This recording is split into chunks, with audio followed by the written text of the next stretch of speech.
Hello, everyone. Nice to see you all. Nice to be here. My name is Sakari Tolppanen from the University of Eastern Finland. I woke up at 4:15 to take the first train to get here. So what I'm going to be talking about today is the current state and future goals of climate change education. And I must admit that when I was preparing for this, I decided to experiment with ChatGPT and see how good of an abstract it could write with me. And I was quite satisfied with it. The only problem was that a month later when I read it, I thought, wow, this is actually really ambitious. So now I will try to reach those expectations that were given in the abstract.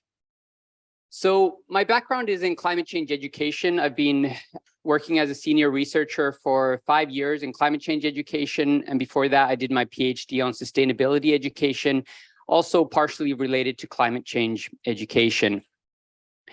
And the things that we will be covering today, once this clicker starts working,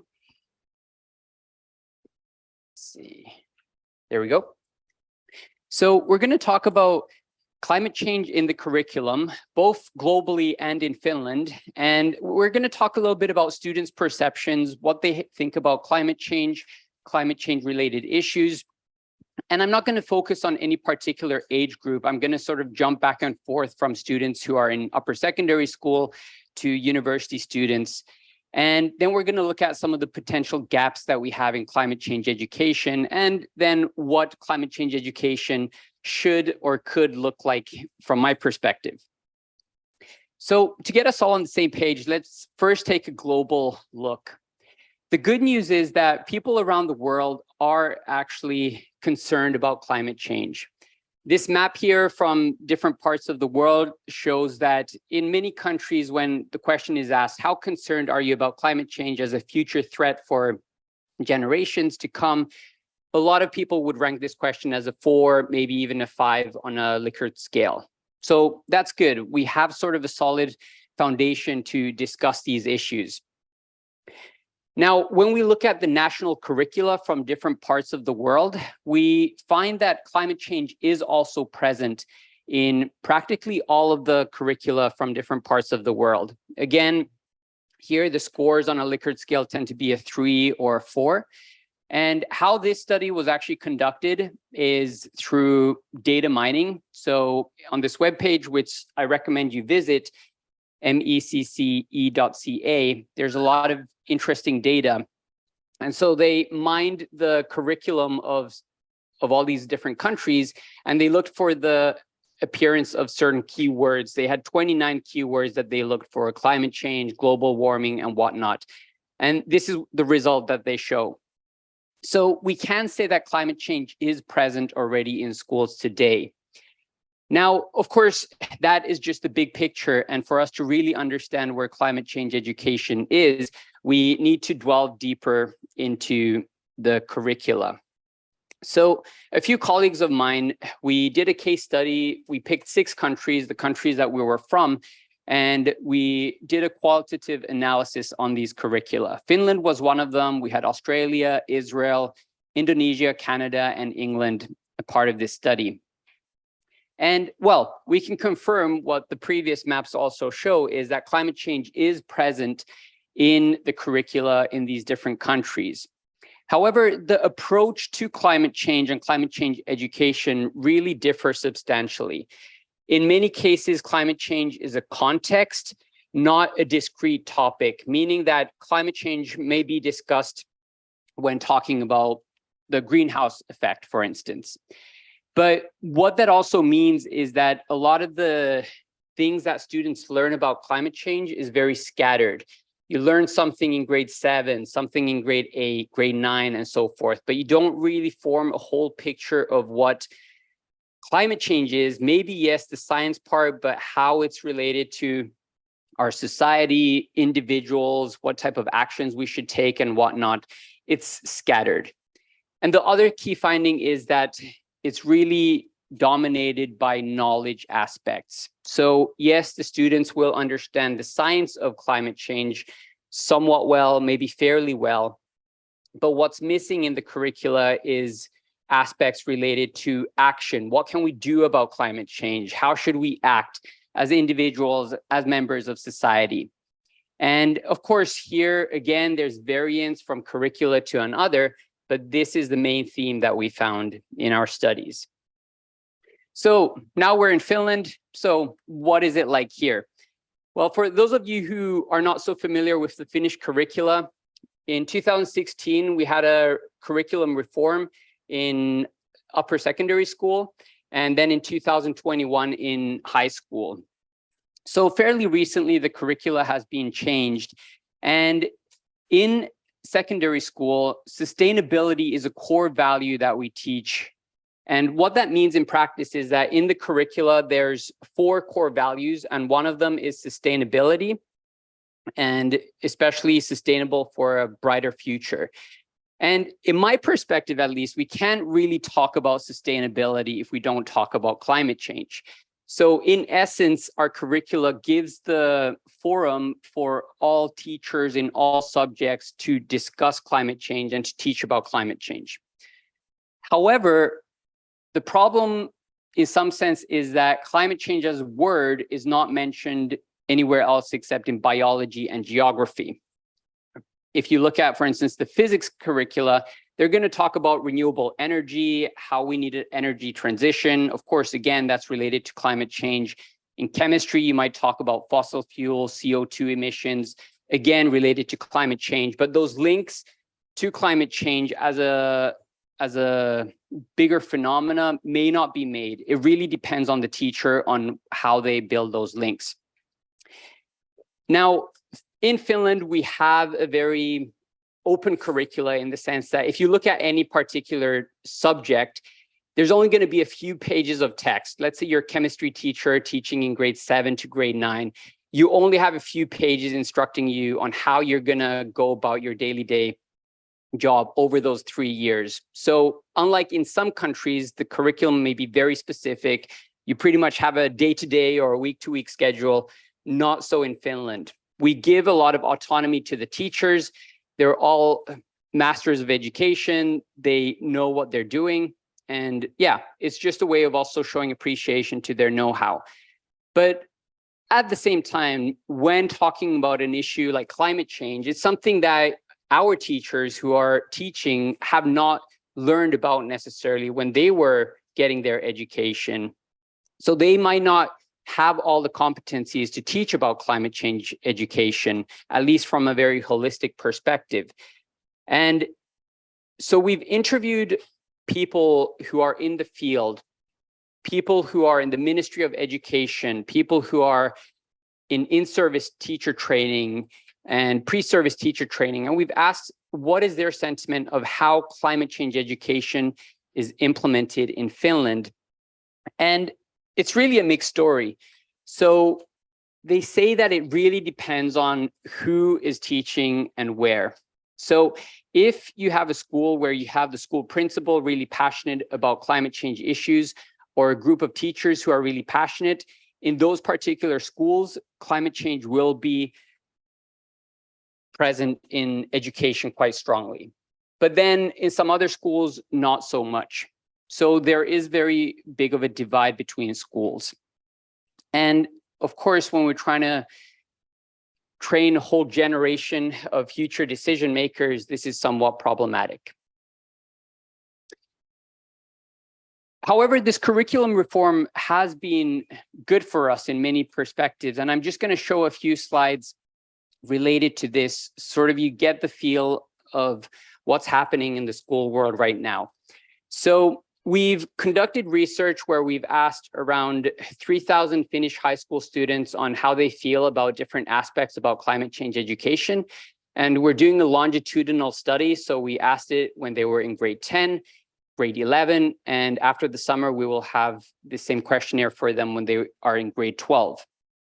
And already from just moving from grade 10 to grade 11, we see that there's a positive trend in how they see the relevance of climate change education. So obviously they do see it in practice in their schools as well, that climate change is present there.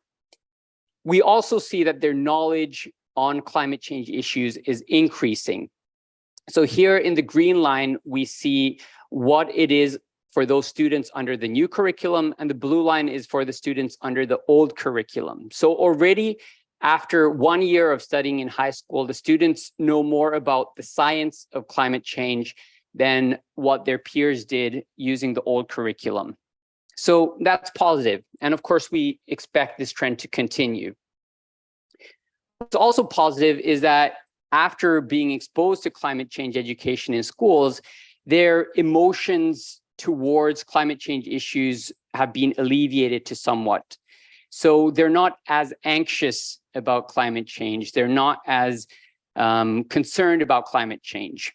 And to some extent, I think this is a good thing. Of course, I do believe that they are concerned enough to still want to act towards a brighter future, but it's not something that's sort of tying them down, those strong emotions. Now, looking at these, we might expect that, okay, well, students are probably also more willing to take climate actions. But unfortunately, that's not the case based on our findings. So on the top here, the gray line, you see that on an individual level, so what type of actions they're willing to take in their personal lives, we don't see school having an effect during that 1 year that they've studied at high school. Positively, at least, the level of wanting to take action is quite high, both on an individual level, so they're willing to recycle, turn off the lights, and some other actions that they can do in their personal lives. They do also have career ambitions related to climate change related careers, which is good. We're going to have, hopefully, scientists more and more in the field working in these issues, in marketing, in business, and wherever they end up going. They do really want to cherish these sustainable values and bring them with them with their career. At the same time, they're not willing to take social actions, meaning that they don't want to maybe attend protests. They don't want to write letters to politicians and this type of actions where they can have a societal impact. So I think the results reflect that we live in a very individualistic culture. And yeah, people do their own thing, but they don't necessarily mind what's happening around them in the big picture. And actually, it's not only a Finnish thing, but when we look at the global trend, we also see here that people around the world, they're not really that willing to take this type of citizen campaign actions, social, societal actions in order to mitigate climate change. When we look at Europe, pretty much all of the countries rank as a 1, so people are not willing to take action. In some other parts of the world, we do see slightly higher scores, which of course is positive, but this is the main trend, at least in Western countries. Now, how this study here was conducted is, this was actually a Facebook study. They had over 100,000 people answer these questions from different parts of the world, and based on that, they've drawn these maps. So just to give you some background on where these results come from. So, well, if they're not willing to do the social or societal actions, what type of actions are they then willing to do as individuals? Let's look at those a little bit deeper. So the good news is, as I mentioned, there are actions that they are willing to do. The bad news is that these are so-called low impact actions. So they're actions that don't really have a big impact when it comes to carbon dioxide emissions. They don't really move the needle, so to speak. These are things like recycling, turning off the lights, eating a vegetarian meal here and there. All good actions, nothing wrong with that. But again, it's not going to move the needle. The bad news is they're not willing to take the high impact actions, which are the actions that really should be taken on an individual level. These are things like reducing travel, not flying abroad around the world, not driving so much, maybe a vegetarian, vegan lifestyle, not living in a big, fancy, nice home, this type of stuff, which really caused the major carbon emissions of individuals. Not willing to do those. And these are findings from Finland, from pre-service teachers, but I know that the same trend is present in different parts of the world as well. Now, what is the reason behind this? I don't know for certain, but based on the results that we have, I have some idea. And one of them is that when we look at these low impact actions, and if we do measure their carbon emissions, they are somewhere between 0 to 200 kilos of emissions per year. So if you would turn off the lights for the whole year, whenever you're not using it, it's going to be like 10, maybe 50 kilos of carbon dioxide emissions a year, which you would save from that. This type of actions by the students are perceived as much bigger impact actions. So they think that turning off the lights, recycling, it actually has a big impact. Now, the opposite is true for the high impact actions. So the actions that really matter, they think that they don't matter as much as they really do. Now, the difference between these low impact and high impact actions can be 10-fold, 20-fold, 30-fold. But what the students seem to think is that it's maybe a 2-fold, 3-fold difference, which then justifies for them to some degree why it's okay to do those small actions. They think, hey, I'm doing my part, don't push me any further, and whatnot. So I think that, first of all, we need to train people, students, individuals on what actions really matter. There's a big knowledge gap here. People don't really understand this and understand the scale of how these different actions really have an impact. Once they have that sufficient level of knowledge, then that's when we can really start talking about, are they willing to take those actions or not? At this point, we just know that they don't have the knowledge in the first place to know what they should be doing.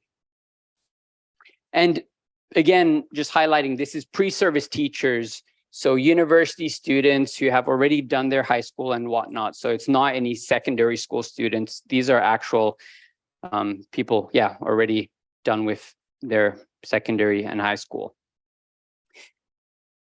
I have an idea that a lot of the education system is hoping on a spillover effect. And what this means is that we may tend to think that if we teach our students to recycle and to turn off the lights, it's going to result in them taking more actions, bigger actions, more impactful actions. However, the research on this is quite clear that that type of notion is not justified. So the research doesn't support that. There are some studies that do give some indication that a positive spillover effect may occur, but there's also other studies that talk about a negative spillover effect, meaning that when you're doing something, you justify to yourself that, hey, I'm already doing my part, and then you decide not to do more. So just to summarize these challenges, which I've already brought up, is first of all, there's problems in our curriculum in that it's knowledge focused and we don't have enough time to discuss ethical issues related to values. What are the type of actions we should take as individuals, as members of society, or at least it's not strongly present in the curriculum and the current teaching. Then there are these issues related to students having low willingness to take social action, and of course, not understanding the difference between low impact and high impact actions. So where does this lead us? Well, what is impactful climate change education? I think we need to answer this question based on research. So first of all, there's many angles we can look at this from, and I'm not going to be able to go deeply into all of these perspectives, but I'm just going to highlight a few. And the first one is a literature review, which was done by Martha Monroe and her colleagues a few years back. And what they did is they found 49 studies which have an intervention, a pre and a post questionnaire on the students, how they felt about an educational program. And based on that, they try to find out what type of education really has an impact. Now, before going into their suggestions, I must highlight that in the studies they looked at, most of them talk about a knowledge, or they measure knowledge. So when talking about impactful climate change education, it's somewhat of a synonym of whether it increases students' knowledge or not. There were also studies that also looked at the actions and behaviors and the attitudes, but those were a minority. Now, that said, I think what they still suggest in their finding does hold true. So what they say is that climate change education should be personally relevant for the students, and it should engage learners. Now, from an educational perspective, there's not necessarily much new here. I think this is the same message that we have for any type of education. But what is useful in their study is they do also give some concrete examples of how we can engage learners. They talk about deliberative discussions in classrooms, having discussions, understanding different viewpoints of both scientists and individuals from different countries. Now, I think that in classrooms, typically, at least in Finland and around the world, we don't have enough time for this type of discussions. And teachers don't necessarily know whose responsibility is it when talking about climate change issues, let's say. Is it the chemistry teacher or the physics teacher or the biology teacher, maybe someone who teaches ethics? Whose field is this? Another thing they suggest is that students should interact with scientists. And I think this really comes from the background that they looked more at the knowledge aspect. So yes, interacting with scientists probably increases students' knowledge on climate change. They also talk about addressing students' misconceptions. And something which I think is in line with a lot of other studies as well is just implement school and community projects. This is something that students care for. It engages them and it helps them sort of take ownership of the climate change topics that they discuss in school. Another way of looking at impactful climate change education is maybe more of a psychological perspective. And this theory of planned behavior comes from psychology. It's by Eisen. And what he found is that there's really three things that have an impact on people's willingness to take action or behavior, and then that also has an impact on their actual behavior. And these three things are attitude, subjective norms, and perceived behavioral control. Now, what does this mean for educators? I think if we look at the attitudes, as educators, we can think of how can we increase students' awareness and knowledge and help them develop a sense of responsibility. I think especially this sense of responsibility is something that we somehow easily bypass in our education. Whose responsibility is this global issue, climate change? It's easy to point fingers elsewhere, but at the same time, we all need to take responsibility. And of course, the younger the students, the smaller those responsibilities are for them. But as students grow older and as we grow older, I think we should also grow in our sense of responsibility. We are not just a drop in the ocean. We are all the ocean, and together we can have an impact. Another big thing is subjective norms. We're all interested in what other people think about us. And that's why also we're interested in how they think of the actions that we take. So there's a lot of proof for this, that if people around you sort of support the type of actions you take, then you're more easily to take it. Or if you live in a microculture where, let's say, everyone is vegetarian or vegan, you're also more likely to become vegetarian or vegan because that's just the norm which is present in that microculture. So as educators, I think we can also enhance this by showcasing to students what scientists think, or maybe even more importantly, what social influencers think about some of the climate change issues at hand. What are they doing? Can we learn from them? Can we take similar actions? Also, we should point towards different social movements that we have.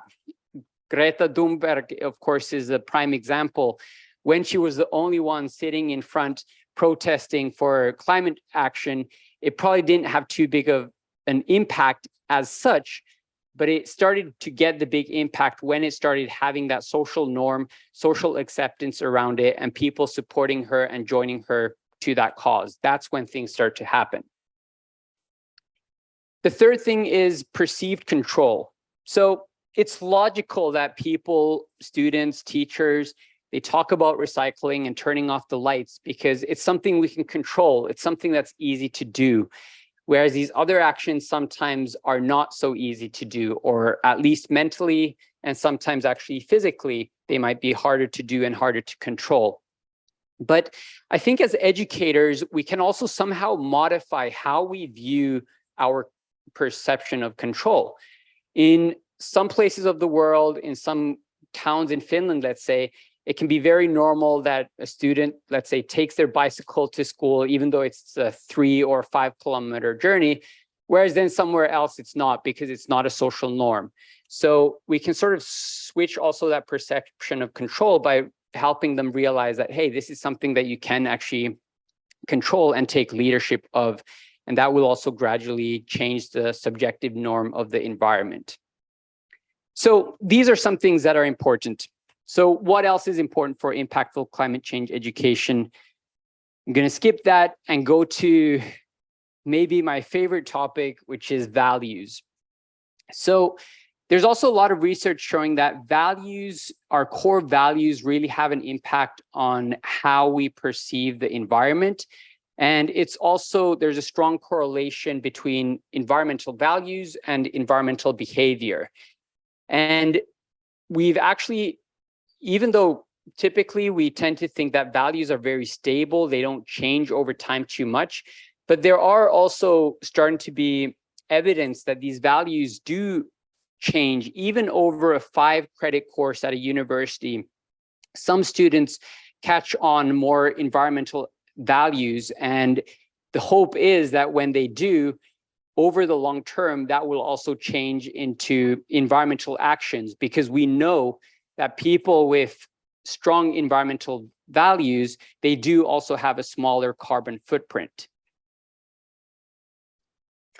So sort of coming towards the end here, one thing that I'm really excited about is that in the EU, we now have the Green Comp. How many of you have heard of Green Comp? Hands up. About half. All right, so Green Comp was launched, I think, a year or two ago. And what they pretty much say in the document is that if we want people to be competent in sustainability issues, this is what it should look like. They should embody sustainable values. They need to understand and embrace the complexity of sustainability, envision sustainable futures, and act sustainably. And I think this captures a lot of the essence of where education should be going in the future. Of course, if this is the competencies that we aim for, then this means that our education system needs to transform so that this can become reality.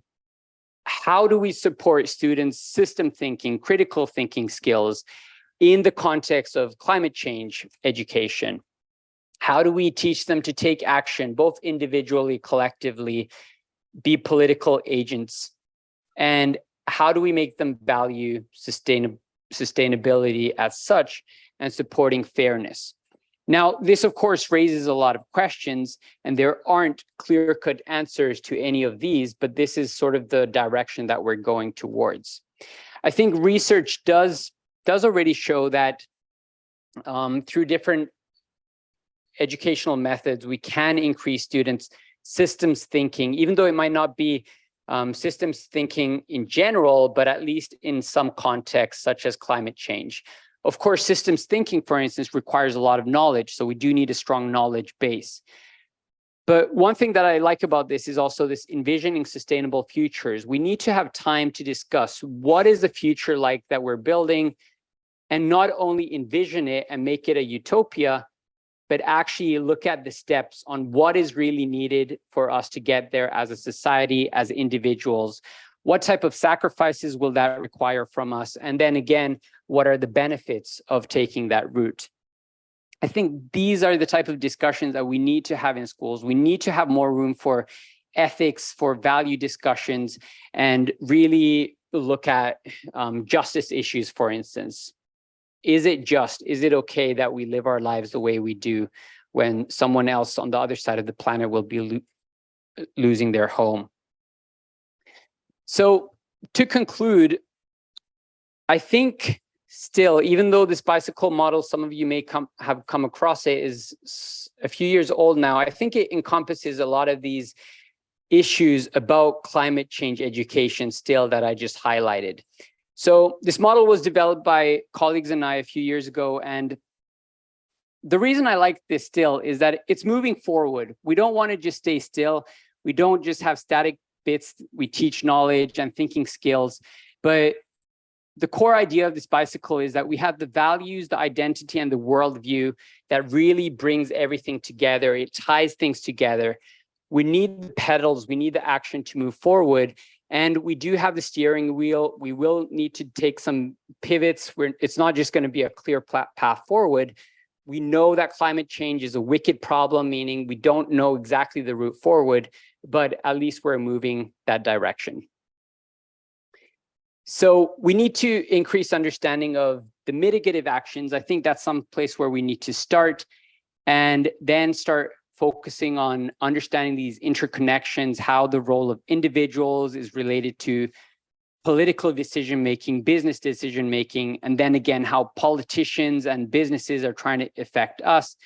Really, everything is interconnected, and students need to understand that in more detail. And I really think we need to focus on impact. So what type of actions really do have an impact and what not? That needs to be clear for everyone. I think we shouldn't have a feel-good education. We don't do climate change education just so that we can check a box and say, okay, we've done it. We do something fun and get it over with. It needs to be a do-good type of education, meaning that it actually has an impact. And I'm running out of time, but I'm just going to briefly introduce you to two examples of how climate change is implemented. This first one, science camera action, presented in an article by Trott.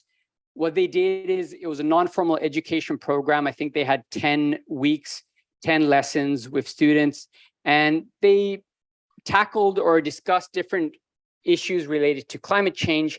And what I found interesting in this is that after that, the students would go out into their neighborhood with their cameras, and they would have to take pictures which reflect those different things that they've been discussing. And I think this really brings depth into the reflection, because you have a camera, you need to try to tell a story through the picture.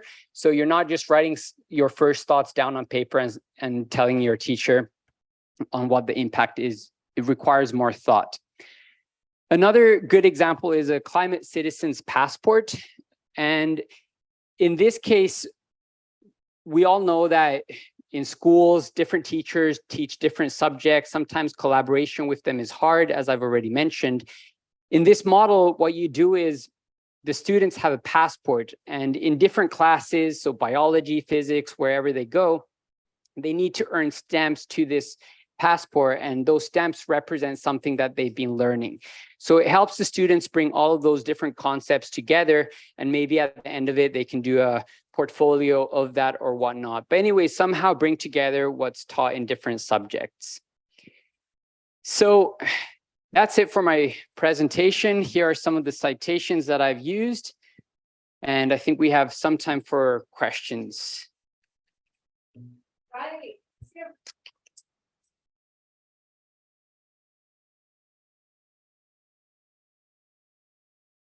Thank you so much for that really wonderful talk and a lot of really good food for thought. We do have some time for questions. We have about 10 minutes for questions.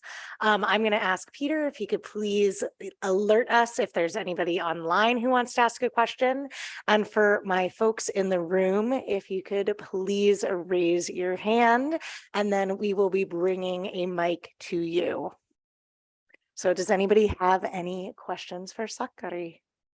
Yes, I see one right there. Getting one sec.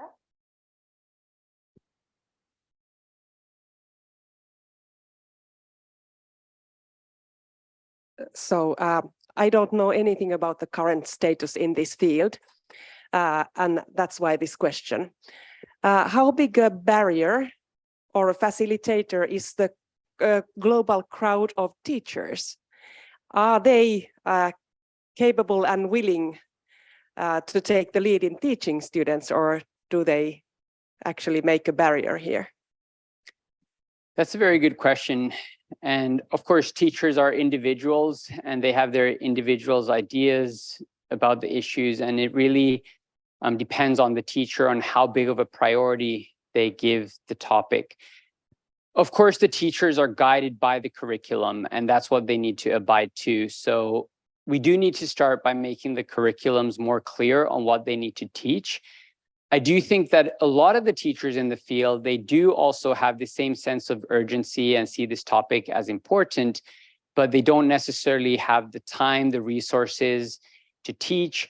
But there is also somewhat of an issue with this subject identity. So especially when talking about teachers who teach in high school, they consider themselves as, let's say, English teachers or math teachers or physics teachers.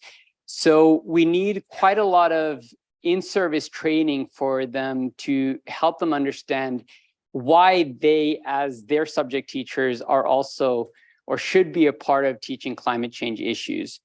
One problem that we have in Finland, we actually do provide quite a lot of in-service training. It's available. The only problem is that teachers don't attend. And I don't think it's so much about teachers don't care about the topic at all. I think it's more of they only have a few in-service teacher training days a year. And there's a lot of topics that they sort of need to go through. For instance, physics teachers, they need to understand how some technical equipment works. So they go to training related to that. And this is sort of the training that they would go to if they've covered everything else. So it is a barrier, definitely. All right, why don't we go right here in the reddish top? That's you. Yeah. Thank you very much for that. That was really interesting. I have a question regarding the first few slides you showed about societal impact, kind of low impact activities and so on. I mean, one of the reasons I think, or at least, it might be that low impact activities tend to gain prominence or tend to become popular because they tend to reduce anxiety. So they give a sense of control. So, I recycle, I put out my waste. So I'm doing something towards climate change, because obviously the larger things are harder to control, even with activism, even with going on the streets. So do you see any differences within the various countries in this kind of lack of control? It's more of a political question, I suppose. Is there a correlation between having more political impact and doing less low impact activities and more high impact activities? So there are some studies that have found that typically people who are the most anxious about climate change, they also do the most to mitigate climate change. And I don't know the exact what type of actions they do. I do know that they're more inclined to do, for instance, social activism actions. And I would suppose that they are also more inclined to do these high impact actions. So there may be the case, as you said, that people do also these low impact actions to get some type of relief from their anxiety. But I think it's more structural than that. I think the low impact actions are done because they're things that it's easy for teachers to teach. And of course, already when kids are in, before they even go to school, when they're in kindergarten, they're taught to recycle and turn off the lights. We just have somehow forgotten that that's the stage of kindergarten students and not so much something that we should focus on in upper secondary school or whatnot. So I think in schools, students do the same type of projects related to recycling, throwing away water bottles or whatever. They do those already in kindergarten, in grade 1, grade 6, grade 10. It's all the same. We never really move forward. All right, we have time for one more question. So how about right there? Yep. Hi, thank you for the presentation. It was very interesting. I heard some experiences about this climate change education in developing countries. And then I heard that one of the reasons why it's hard for them to implement it because the teachers doesn't have enough knowledge, for example, about climate change.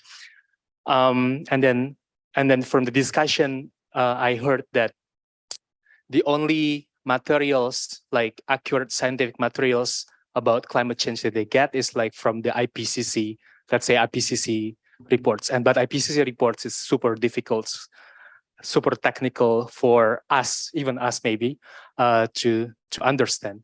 I just want to know, how do they do it here in Finland? Is there any support for the teachers to teach climate change, or I don't know, or is it like purely like personal driven, or yeah? Yeah, I know that, of course, this is very country specific on what the problems are. And Indonesia was one of the countries that we had in this study. And I was actually really impressed by their curriculum. I think they're much more advanced in their climate change education than in a lot of the other countries that we had in the study. The only problem that they had, or the big problem that they had, was that they don't have materials for the teachers to actually implement. And well, in some countries like Finland, we do have a lot of materials. It's partially produced by NGOs. We have WWF producing a lot of material. We have a amazing material bank, which I linked to here as well. They do also have an English site. So this Open Ilmasto-opas. And yeah, we do have a lot of materials, and some of it is linked to even by the Ministry of Education. So there is collaboration by some material producers and the ministry, which I think is really good. And I think some of that material could be used globally, but there hasn't really necessarily been made a push, at least a strong enough push, to actually help other countries use some of that material that has been produced in Finland.